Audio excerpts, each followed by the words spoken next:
Morning friends, मैं doctor VK Mishra from gastro liver hospital Swaroopnagar Kanpur. Appendicitis एक इस तरह की प्रॉब्लम है which is a very common problem. आपने कितने बार सुना होगा कि आपके इस दोस्त को अपेंडिसाइटिस की प्रॉब्लम हुई, आपके इस जो है ना रिलेटिव को अपेंडिसाइटिस की प्रॉब्लम हुई, आपके परिवार में किसी को अपेंडिसाइटिस की प्रॉब्लम हुई। कितने बार आपने सुना कि दवाइयों से ठीक हो गया, लेकिन आपको कभी ये जानकारी में भी आया कि उनको अपेंडिसाइटिस बार बार हुई तो उनको ऑपरेशन कराना पड़ा या इमरजेंसी में ऑपरेशन कराना पड़ा। बात यह है कि जो अपेंडिसाइटिस है it's a very very common problem. आज हम अपेंडिसाइटिस के फैक्ट्स के बारे में बात करेंगे। नाउ जहां तक अपेंडिसाइटिस की हम बात करते हैं तो वास्तव में ये अपेंडिक्स के इन्फ्लेमेशन की बात है। इसका मतलब यह है कि अपेंडिक्स में इंफेक्शन हुआ, इन्फ्लेमेशन हुआ, उसके चलते प्रॉब्लम खड़ी हुई जिसे हम अपेंडिसाइटिस कहते हैं। ये बिल्कुल अचानक होती है, इस सडन ऑनसेट इलनेस है और ये अनबेरेबल पेन लेके आती है, इतना दर्द लेके आती है कि आपको हाल बेहाल कर दे, आपको परेशान कर दे। ये बात सही है कि ये एडल्ट्स में हो सकती है, ये बच्चों में भी होती है। ऐसा नहीं है कि सिर्फ एडल्ट में ही होती है, छोटे छोटे बच्चों को अपेंडिसाइटिस हो जाती है, इन बच्चों में भी इट्स ए कॉमन प्रॉब्लम। ये बात सही है कि अगर हम दुनिया में देखें जितने भी पेट के ऑपरेशंस होते हैं उनमें से शायद जो अपेंडिक्स का ऑपरेशन है is one of the common operation. तो आप इससे अंदाजा लगा सकते हैं कि अपेंडिसाइटिस कितनी कॉमन प्रॉब्लम है। नो क्वेश्चन ये है कि अपेंडिक्स है क्या, वास्तव में कौन सा अंग है। हमारी जो बड़ी आंत और छोटी आंत के बीच का एरिया है, जहां से बड़ी आंत चालू होती है, उसका जो इनिशियल मोस्ट पोर्शन है उसे कहते हैं सीकम, जैसा आपको फोटोग्राफ में दिखाई दे रहा है। जो सीकम का बेस है उसके अंदर से एक ऐसा ट्यूब जैसा स्ट्रक्चर होता है जिसे अपेंडिक्स कहते हैं। जो अपेंडिक्स है वास्तव में इंटेस्टाइन का हिस्सा है, लेकिन वास्तव में ये क्या काम करता है आज तक साइंस बहुत ठीक से समझ नहीं पाई। लेकिन आपको इस बात को समझने की जरूरत है कि जितने भी ऐसे जो एनिमल्स हैं जो सिर्फ पत्तेदार सब्जियां खाते हैं या वेजिटेरियन एनिमल्स को समझ लीजिए, तो ऐसा माना जाता है कि उनका जो अपेंडिक्स है वो काफी लंबा होता है। तो इट इज क्वाइट पॉसिबल कि जो ग्रीन वेजिटेबल्स हैं, लीव्स हैं, इनके डाइजेशन में अपेंडिक्स कहीं ना कहीं कुछ तो रोल प्ले करता है, but what is that role, that is not really very clear. Now जहां तक अपेंडिसाइटिस का सवाल है, ये किस तरह से डेवलप होती है। देखिए, अपेंडिक्स जो है ना एक लंबा स्ट्रक्चर है, जैसे मेरी उंगली दिखाई दे रही है, यह ट्यूब लाइक स्ट्रक्चर है, यह लंबे जो है ना कीड़े जैसा स्ट्रक्चर है। इसके अंदर जो है एक ल्यूमेन होता है। जो ल्यूमेन होता है, अगर वो ल्यूमेन किसी भी कारण से ब्लॉक हुआ, अगर ये ल्यूमेन ब्लॉक हुआ तो जो अपेंडिक्स है वो फूल जाएगा। अपेंडिक्स जैसे ही फूलेगा तो जो इसके अंदर के जो कीटाणु हैं वो अपेंडिक्स की दीवार में धीरे धीरे पर्कुलेट कर जाएंगे या इन्वेट कर जाएंगे। और जैसे ही अपेंडिक्स की दीवार में जो कीटाणु हैं या बैक्टीरिया हैं वो पर्कुलेट कर जाएंगे या इन्वेट कर जाएंगे, तो अपेंडिसाइटिस के पूरे लक्षण आना चालू हो जाते हैं। जैसे ही ये इन्वेट करेंगे, एक पूरी की पूरी बारात इकट्ठी हो जाती है, इन द सेंस कि आपको इन्फ्लेमेशन होगा, आपको स्वेलिंग हो जाएगी अपेंडिक्स में, यानी इन्फ्लेमेशन अपेंडिक्स में होगा, स्वेलिंग अपेंडिक्स में डेवलप हो जाएगी और वो लाल हो जाएगा, रेडनेस उसमें हो जाएगी। एंड अगर ये कंट्रोल नहीं हुआ देन कॉम्प्लिकेशन का एक फेज चालू हो जाएगा। नाउ क्वेश्चन हमेशा पूछा जाता है कि अपेंडिक्स तो छोटी सी बीमारी है, क्या इसमें कोई कॉम्प्लिकेशन हो सकते हैं। शायद आप गलतफहमी में हैं।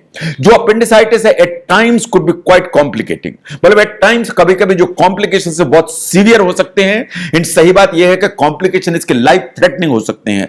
जो सबसे ज्यादा जो कॉम्प्लिकेशन सामने आते हैं उनको ध्यान से देखिए। नंबर 1, अपेंडिक्स फट सकता है जिसे कहते हैं रप्चर अपेंडिक्स या परफोरेटेड अपेंडिक्स। कभी इसमें जो है ना पस पड़ सकती है जिसे कहते हैं एप्सिस और अपेंडिकुलर एप्सिस। कभी जो है ना यहां का जो इंफेक्शन है वो यहीं रह सकता है या पूरे पेट में फैल सकता है, जब इसे कहते हैं पेरिटोनाइटिस। जो पेरिटोनाइटिस है वो लोकलाइज उसी एरिया में हो सकती है जहां अपेंडिक्स है, या पूरे के पूरे पेट में फैल सकती है जिसे कहते हैं जनरलाइज्ड पेरिटोनाइटिस। ये तीनों कॉम्प्लिकेशंस ऐसे हैं जो इमरजेंसी सर्जरी मांगते हैं। ये तीनों कॉम्प्लिकेशन ऐसे हैं कि अगर डील नहीं किए गए तो आपको मल्टी सिस्टम ऑर्गन में फेलियर में डाल सकते हैं, और अगर वास्तव में इनको नहीं प्रॉपर ट्रीट किया गया तो आपको लाइफ थ्रेटनिंग सिचुएशन में डाल सकते हैं। तो अपेंडिक्स को छोटा मोटी समस्या मानने की जरूरत नहीं है। अगर ये कॉम्प्लिकेट हुई तो ये लाइफ थ्रेटनिंग सिचुएशन हो जाती है।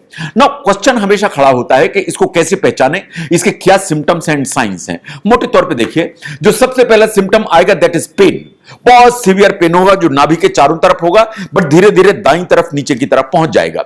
Number 2 is the loss of appetite. जैसे ही अपेंडिसाइटिस चालू होगी आपकी भूख एकदम गायब हो जाएगी, आपको जी मिचलाने लगेगा, आपको वॉमिटिंग चालू हो जाएगी। एंड नंबर 4, दूसरे या तीसरे दिन आपको फीवर आ जाएगा। So these are 4 most important signs, जो सिम्टम्स जो आना चालू हो जाते हैं। अगर हम एग्जामिन करेंगे तो इस तरफ का जो एरिया है उसमें टेंडरनेस होगी, उसमें रिजिडिटी होगी, इट इज क्वाइट पॉसिबल कि इसमें हल्की सी गार्डिंग आ जाए।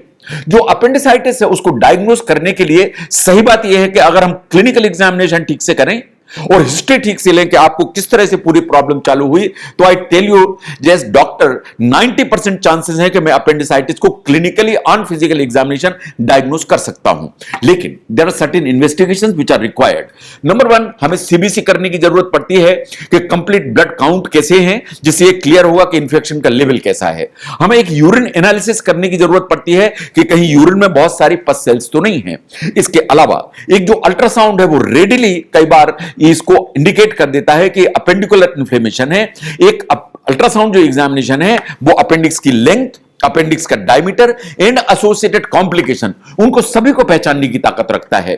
कभी अगर ऐसा होता है कि अपेंडिक्स परफोरेट हो गया या अपेंडिक्स फट गया और हवा उसमें से लीक हो गई है, तो हमें कभी एब्डोमिनल एक्सरे की जरूरत पड़ती है कि कहीं जो फ्री एयर है वो डायफ्राम के अंदर तो नहीं आ गई है। कभी ऐसा होता है कि अगर हमें कॉम्प्लिकेशंस देखने हैं या डायग्नोसिस क्वेश्चन में है तो हमें सीटी स्कैन कराने की जरूरत पड़ती है। सीटी स्कैन हमें दोनों चीजें इंडिकेट करता है। If there is a question in the diagnosis या डिफरेंशियल डायग्नोसिस, तो सीटी स्कैन हमें पिन पॉइंट कर देता है कि हमारी डायग्नोसिस अपेंडिसाइटिस की करेक्ट है या करेक्ट नहीं है। सेकंड, अगर कोई कॉम्प्लिकेशंस डेवलप हो रहे हैं लाइक परफोरेशन, रप्चर, एब्सिस, उनको रेडिली आइडेंटिफाई कर देता है। यह बात सही है कि अगर रिकरेंट अपेंडिसाइटिस हो रही है, बार बार अपेंडिसाइटिस हो रही है एंड वो हर बार जो ना रिकर कर जाती है एंड डायग्नोसिस भी थोड़ी सी डाइसी है या क्वेश्चन में है, तो कभी कभी लेप्रोस्कोपी कराने की जरूरत पड़ जाती है इस चीज को देखने के लिए कि क्या वास्तव में ये रिकरेंट अपेंडिसाइटिस है जो प्रॉब्लम कर रही है। नाउ एक बार अगर अपेंडिसाइटिस का अटैक आया तो उसे ट्रीट कैसे किया जाएगा। देखिए, माइल्ड एंड मॉडरेट अटैक यानी जो छोटे अटैक्स हैं वो वास्तव में सपोर्टिव ट्रीटमेंट से ही ठीक हो जाते हैं। सपोर्टिव ट्रीटमेंट का जहां तक सवाल है, आपको पेन किलर चाहिए, वॉमिटिंग है तो उसके लिए मेडिसिन चाहिए, आप कुछ नहीं खा रहे हैं तो इंट्रावीनस फ्लूइड चाहिए, इसके अलावा एंटीबायोटिक चाहिए because it is infective aetiology. तो ये चारों चीजें हैं जो सपोर्टिव ट्रीटमेंट में आती हैं। अगर हम सपोर्टिव ट्रीटमेंट को देखें तो मोस्ट ऑफ द पेशेंट्स जिन्हें माइल्ड या मॉडरेट अटैक आता है वो सपोर्टिव ट्रीटमेंट से ठीक हो जाते हैं। बट एट टाइम्स अगर ये अटैक ठीक नहीं होता है तो अपेंडिक्स के ऑपरेशन कराने की जरूरत पड़ती है, जिसे कहते हैं अपेंडेक्टमी। इन अपेंडेक्टमी करके हमें जो अपेंडिक्स है उसको निकलवाने की जरूरत पड़ती है। तो जो सर्जरी का जहां तक सवाल है वो दोनों स्टेज में होगी। अगर अटैक आया, दवाइयों से ठीक नहीं हो रहा है, सपोर्टिव ट्रीटमेंट से ठीक नहीं हो रहा है, तो अपेंडिक्स को निकालने की जरूरत पड़ सकती है। या ये जो अटैक बार बार आ रहा है तो भी आपको ऑपरेट कराने की जरूरत पड़ती है एंड अपेंडिक्स को निकालने की जरूरत पड़ती है। नाउ क्या जो अपेंडिक्स का ऑपरेशन बिल्कुल सेफ है? मुझसे अगर पूछें तो जो स्टैंडर्ड अपेंडिसेक्टमी है वो बिल्कुल सेफ प्रोसीजर है, कोई किसी तरह का रिस्क नहीं है। ये बात सही है कि अगर कभी ऐसा होता है कि इमरजेंसी अपेंडेक्टमी की जरूरत पड़ी कि आपका अटैक ही खत्म नहीं हो रहा है, एब्सेस हो गई है या पेरिटोनाइटिस डेवलप हो रही है, अगर इस तरह की सिचुएशन में इमरजेंसी अपेंडेक्टमी होती है तो कभी कभी 1 to 2% पेशेंट्स में थोड़े से कॉम्प्लिकेशंस का डर रहता है। अगर इन कॉम्प्लिकेशंस को देखें तो हमेशा डर रहता है कि कहीं कोई इंफेक्शन डेवलप नहीं हो जाए एट द लोकल साइट, कहीं ऐसा तो नहीं है कि इस एरिया में कुछ एब्सेस डेवलप हो जाए या हल्का सा पस का पॉकेट डेवलप हो जाए।